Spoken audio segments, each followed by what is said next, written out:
There's always a lot to see at the St. Louis Art Museum, including Monet's Water Lilies. Find out more next on City Corner.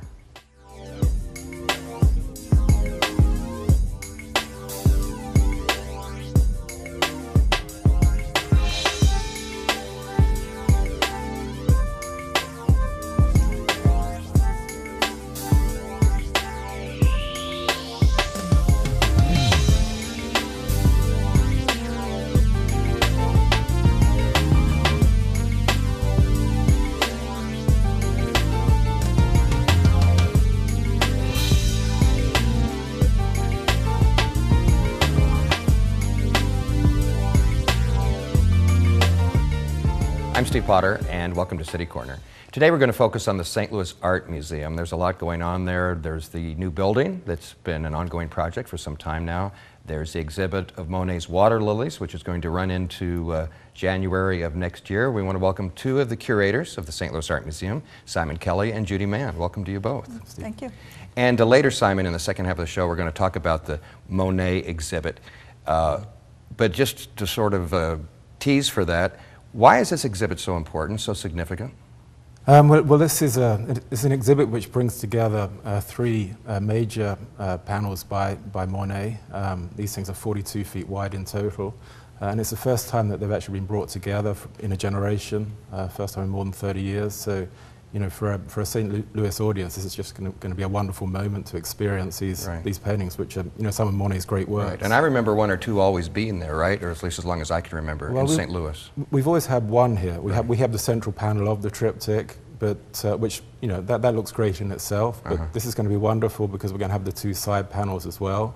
So you're actually going to see our painting in a totally fresh light. So that's the essential core of the exhibit, the triptych. But we have a number of related works which are really going to amplify the exhibit as well. Right, that's exciting. We'll do that in the second segment of the show. Would you both, and Judy, if I can start with you, talk about, you're both curators, but could you just briefly give us your field of expertise? My field is really late 16th and 17th century Italian painting, but at the museum I cover work in Europe from around the Middle Ages, that is around 500, all the way through the end of the 18th century. And you've been with the museum a long time? Since '88. Right. And Simon, you're relatively new, about a year? Yes, I started last September, so it's been a busy year, lots more to do. But in terms of speciality, my focus is 19th and early 20th century French art. But in terms of the department that I head, that runs from 1800 right up to contemporary. Okay. Well, what we're going to talk about first is sort of a redesign of, not a redesign of the building, but I guess of where the paintings are displayed, and it has a lot to do with the new building. A little background on that. That's been going on some time, this new building project, and how close are we to completion? Well, we hope to have a building completed the early portion of next year, but after that it takes a while to get all the systems working, to install the art.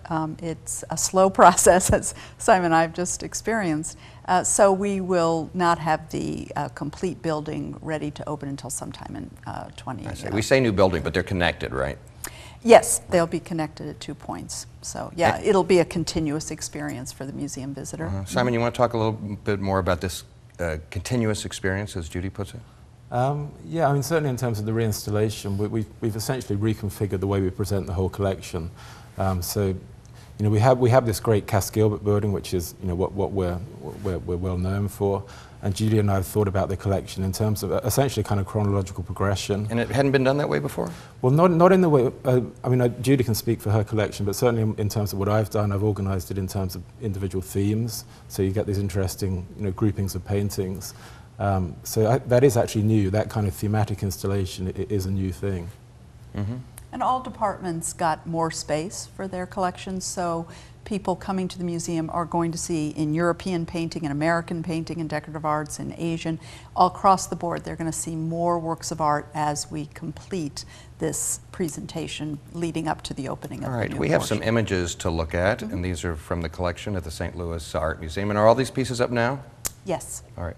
Let's look at the first one, and you can tell us what we're looking at.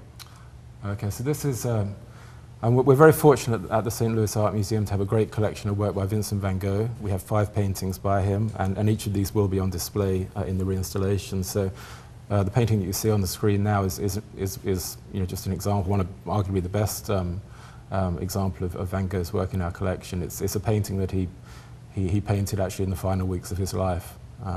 Wonderfully colourful painting. Yeah. Museums share a lot of art, don't they? Isn't that a pretty typical thing to do, loan out their art for periods of time, whatever that might be? Sure. Well, for a specific exhibition, and then more and more individual works are shared. We had one of the paintings that's out in the reinstallation was lent to the Richmond Museum last summer, for example, because it had there's a pair of paintings that go together. So yeah, more and more museums do that. Okay. Let's take a look at two more images from the St. Louis Art Museum. This is our panini. Every time we lend this picture, which we do, we hear from visitors. They obviously like it a lot. It's a view of the interior of St. Peter's. It was made for a Northern European, most likely an English traveler who had been to Rome and had been awed by the spectacle of the enormous Basilica of St. Peter's. So Panini made many of these images for tourists to take back. Let's go to the next one. This is an example of a style we call Neoclassicism. It's an ancient story about a wife, Arya on the left, who, when her husband had been imprisoned for being part of an uprising against the emperor, she visited him in prison and said, essentially, you don't suffer the dishonor of imprisonment, you commit suicide. So she's kind of laying out this plan. She's all for it. Obviously, he is not. So the story purported to be true. She does kill herself, but before she dies, she hands the knife to her husband, Paetus, with the words, Paetus, it does not hurt, and he followed suit and did also. So what's the moral of the story? Always listen to your wife? Right. Well, she was used as an example of a strong woman, yes. Absolutely. Simon, how important is the St. Louis Art Museum in the art world? I've always thought of it as one of the finest art museums in the United States, but it's on the international scene as well. Yeah, I mean, it's an encyclopedic museum, and I would argue that it's, you know, given the strength of the collection, we're in the top 10, you know, of museums in America. And the fact that we have this expansion, you know, is really helping to increase not just our national, but also our international profile. You know, I come from England, and David Chipperfield, the architect of the new wing, is a figure who has a very high international profile, and it's grown a lot actually in the last 2 or 3 years. So the fact that he's working on this expansion is going to help in that process of raising our profile. Yeah. Well, the original building certainly is beautiful. If I'm not mistaken, it was built for the 1904 World's Fair originally, was it not? That's right. Yeah. Right. The central of three like pavilions. One of the few buildings that was meant to be permanent. To be permanent. It certainly is. Let's look at 3 more images from the St. Louis Art Museum, part of Judy Mann's not personal collection. How do you describe them? I bet you sort of feel like they're yours. Well, you do. This is actually from Simon's collection. Oh, okay. But, this one here is, so this is in the modern reinstallation, and as you can see, is a Cézanne. Now, one of the kind of exciting things for me in developing this this reinstallation has been some collaborations with conservation, the conservators at the museum. And in the case of this painting, we actually removed the backing from this painting, and we found another painting by Cézanne. It's actually a painting of his mother. So when I display this painting in the galleries, it will have a sort of double-sided frame, so you can see both sides. So I kind of like to imagine we have a new Cézanne now in the gallery. So yeah, I've read about that before. That's you know, happens once in a while. They find a painting under another one. It's sort of amazing, isn't it? Yeah. Let's look at a couple more of those. this is the French artist Honorary Fragonard's Washerwomen. He'd been to Italy and he had made sketches of sort of peasant life. And for years we always used this example of a marvelous, simply use of color and paint. Fragonard could apply paint like no other artist, and it's really a rich surface. But I did a little more reading about what being a washerwoman was like in the 18th century, and he's really captured the intense heat and drudgery. You boiled these cauldrons for as much as 17 hours at a time, so it was a tough life. It was but work. It's a beautiful painting. Yeah. Let's see the next one. This is a painting by Jean-Francois Millay. This painting is going in a gallery which I've installed around the theme of realism. This is a movement in mid-19th century France, and it was essentially about sort of ennobling peasant life. And Millay is one of the principal artists within this movement. So this is just a beautifully sort of tender picture of a mother teaching her daughter to knit. You know, one of the great things about the St. Louis Art Museum is that it's free. I'm wondering if, I'm sure you have an insight on this, how common that is. I mean, they may charge maybe for a special exhibit or something, but as a general rule, to walk in, it's free. And that's not true at every museum, is it? No, it's not true at most. No. Mm-hmm. No.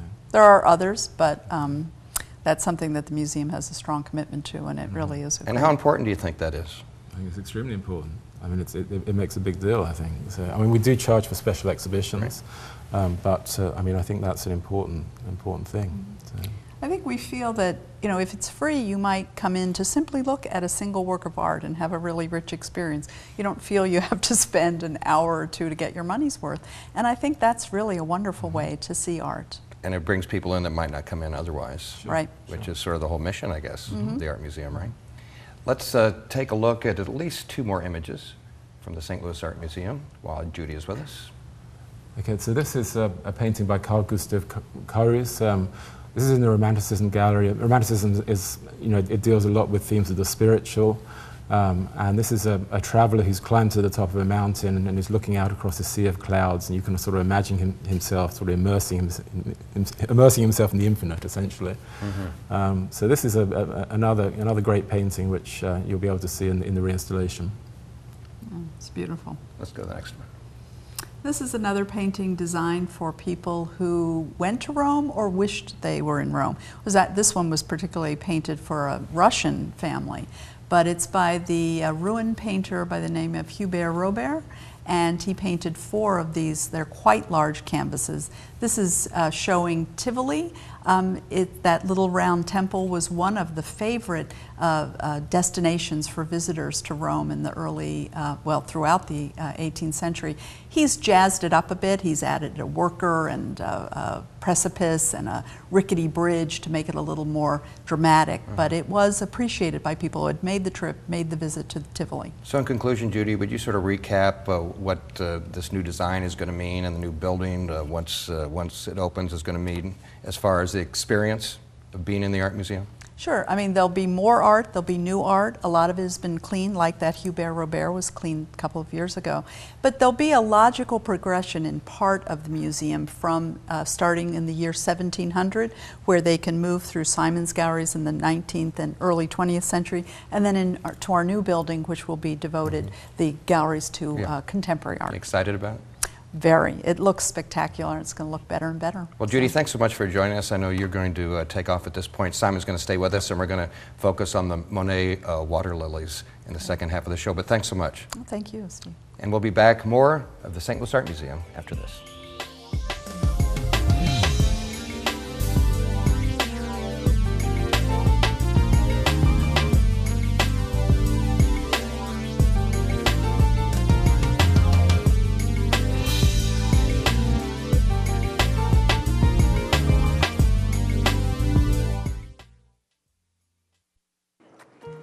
So I asked my uncle, what's a special interest? He says they run Washington. He said they're groups of special interest in getting bills through Congress or the State House. So I said, I'm a Boy Scout, and our supporters help make a difference by educating elected officials on issues. Does that make me a special interest too? I guess my uncle thinks the Boy Scouts are helping to run Washington. Am I missing something? Learn more about American democracy by logging on to representativedemocracy.org. So, do you have any questions? What is your soup of the day? We have a mulligatawny soup. Oh, do you have any specials? We have a steak special today. Oh, how's that cooked? That's pan-seared and then... Does it come with a side dish? Is it grilled? Can I have it steamed? So, what do you recommend? What kind of pie do you have? You're an actor. Aren't you from Ohio? Any questions?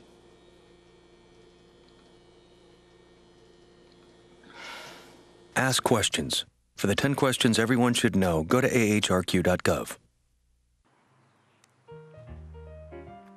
A lot of people say government is too messy. Half the people say something's a good idea, and the other half say, well, it's a bad idea.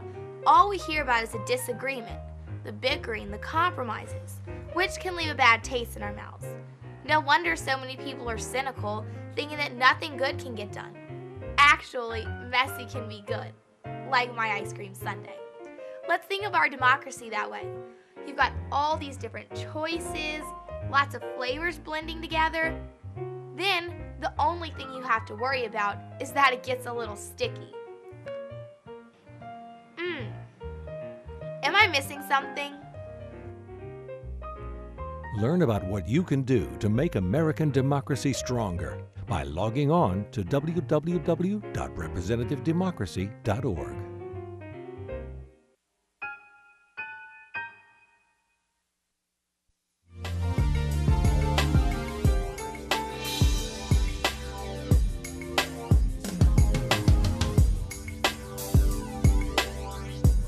I'm Steve Potter, and welcome back to City Corner.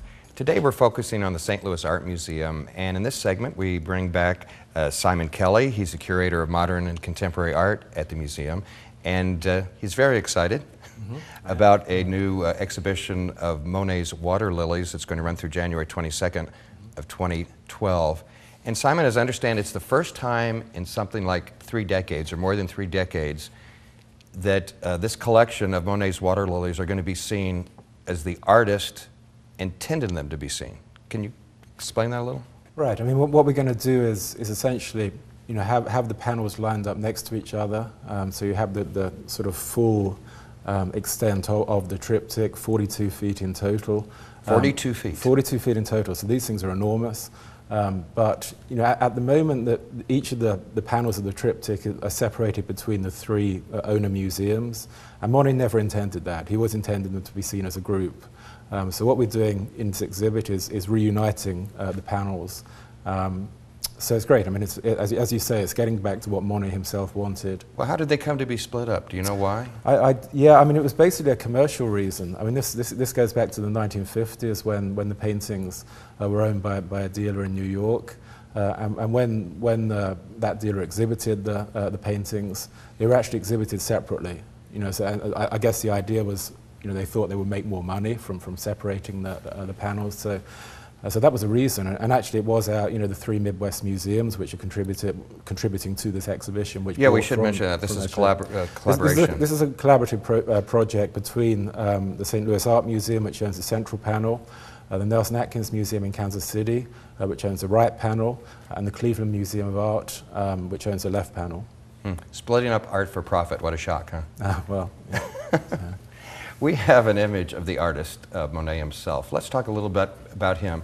I guess, would you say the most important impressionist painter ever?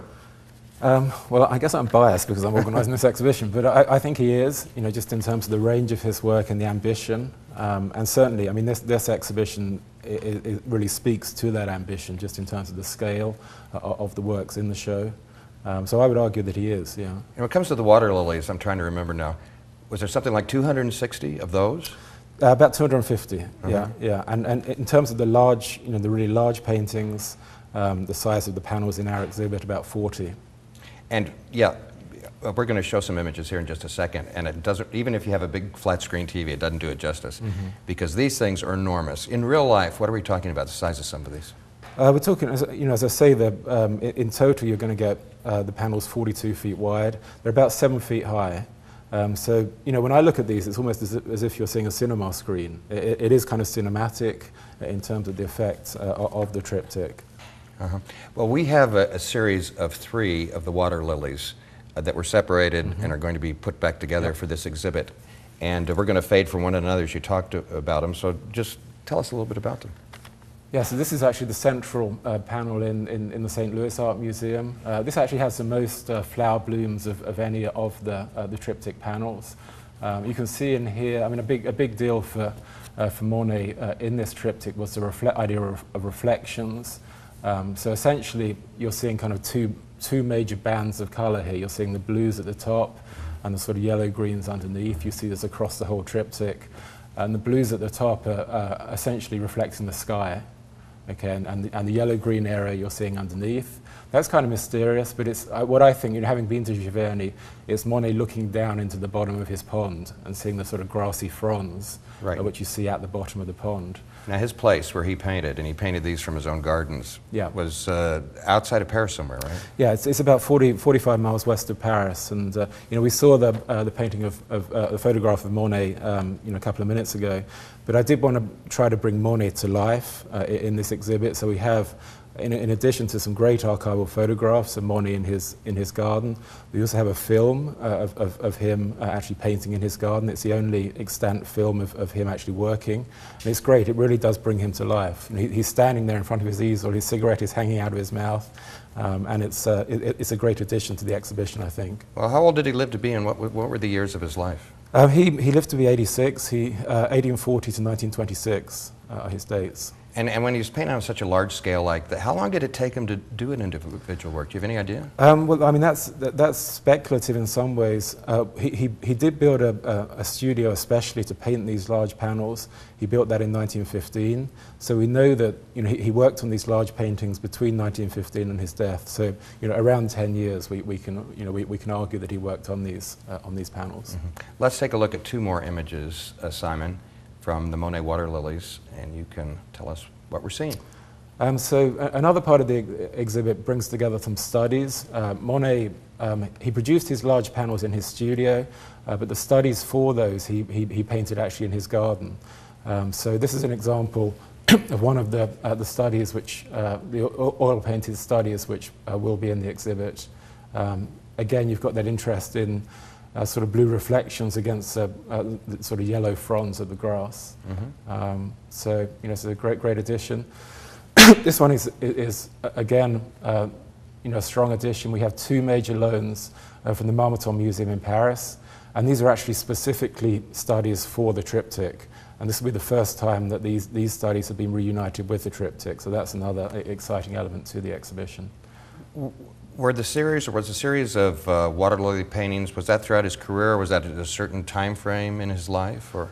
Well, he first started to paint water lilies around 1895, and there are a whole number of paintings that he did on a smaller scale, and that kind of taps into the series painting idea, which he produced a lot. You think of Rouen Cathedral, for example. But as I say, in terms of the larger paintings, these really focus on the last 10 years of his life. Oh, really, the last 10? Yeah. And he lived to be 80-something, you said? Yeah. Yeah, I mean, it's interesting that he, in his mid-70s, he made this decision to really move up to a much larger scale of painting. What do we know about Monet's early life and how he began his life as an artist? Well, I think one of the important things to realize for this exhibit is that he grew up by the sea, and he was always fascinated by water, and so water as a theme is a really central element in his work. And I think that the water lilies is actually the culmination, of that theme of water. Interesting. Let's take a look at two more images from Monet's Water Lilies, which is running through January 22nd of 2012 at the St. Louis Art Museum. So this is another large study, which is also coming from the Marmottan Museum in Paris. And this is actually excuse me, is a study for the agapanthus plant, which Monet originally painted actually in the triptych, but ultimately removed. So this study here tells you a lot about Monet's process in his painting, and he called his triptych the agapanthus triptych. So to have this study reunited with the triptych itself will, I think, really add a lot to actually understanding how Monet worked on his painting. Let's go to the next one. This is a great addition to the show. This is a Wisteria Diptic. This will be shown in the same room as the triptych, as a kind of sort of pendant in a way. This was not in the incarnation of the show in Kansas City. So this is what you actually see here is a reflection of Monet's Japanese bridge in his pond at Giverny. You can sort of see the inverted arch in the water. Monet, I think, am I right about this, Simon, painted something like 3,000 paintings during his career? That's absolutely, yeah. In addition to the water lilies, which you said were about 250, did he have other themes? He did. I mean, I mentioned the idea of series painting, and you know, one of the interesting themes of Monet's work, he produces a lot of pastoral scenes, but he also was interested in industrial scenes. So, you know, he produces quite a significant number of factory scenes, produces a lot of railroad scenes. You think perhaps most famously the Gare Saint-Lazare paintings, that series. So he's a pretty, you know, in terms of his subject matter, he's pretty diverse. Lots of leisure subjects, you know, boating subjects. So, you know, his iconography, his subject matter is extremely diverse. Yeah, certainly he's most famous for the Water Lily series. True. Yeah. Why do you think that is? I mean, they're certainly beautiful. I think it's in part it's a scale. I mean, for me, what I respond to most in the paintings is the color. I mean, the color is just amazing. You know, just the sort of vibrancy. When I look at the triptych, it's almost as if it kind of glows with a kind of inner light. I mean, it's like stained glass. I mean, I think, you know, for me, it is that which really, you know, sets the works apart. What about private collections? Is much of Monet's work, how much is in private collections that we never see? Quite a significant amount, and actually 3 of the paintings in our exhibit are loaned from a private collection. Is that difficult to do sometimes? I mean, are people always willing to do that? It depends on the collector, you know. But it can, you know, it really just does depend on the collector. That's part of your job as a curator, or maybe that's a question, I guess. Is that part of your job as a curator to seek out paintings in private collections and to try to entice someone to share that? Sure. Yeah, I mean, that's an important part, and there's often, you know, major works which are sitting in private collections, which, you know, from a curatorial point of view, you want to see exhibited in the public domain. What were Monet's influences, artistic influences? Well, that's complicated. It's a complicated question. I mean, he spent some time in England, so you could argue, for example, that the English painter Turner was an important influence for him. A number of his fellow impressionists, I think, were influences for him. Somebody like Renoir, for example, with whom he worked very closely. You could argue that photography, you know, is an important influence on him. That sort of blurring effect, which you see in a lot of his work, does link into contemporary photography. So, you know, there are a whole range of influence. Japanese prints is another one. There's a whole, you know, range of things which he tapped into. Is there anybody? Do we call anybody a modern day Monet these days? Oh God, I don't know. I don't think so. And I think you know, arguably the kind of thing that Monet was doing has sort of shifted. You could argue actually into a different media form, you know, into video and photography. So it's really difficult to say there's a modern day Monet. I think he's kind of unique. So. It's awfully exciting, and it's beautiful work, and I hope people will take the opportunity through January 22nd of 2012 to see this very rare collection of Monet works, the first time in over 30 years where they've been grouped and shown like the artist originally intended. So it's quite a special thing to be here in St. Louis, and then it'll be traveling to the other 2 museums you mentioned too. Well, it's actually already been in Kansas City. It was in Kansas City earlier this summer, and then it will go to Cleveland, but there will be a slight hiatus. It won't be in Cleveland until probably 2015. Okay. Simon Kelly, thanks so much for sharing with us today. Okay. And we hope you'll make it out to the St. Louis Art Museum to see the Monet Water Lilies and all the other great things in the new building when that opens too. I'm Steve Potter. Thanks for joining us for this edition of City Corner. We'll see you next time. Bye.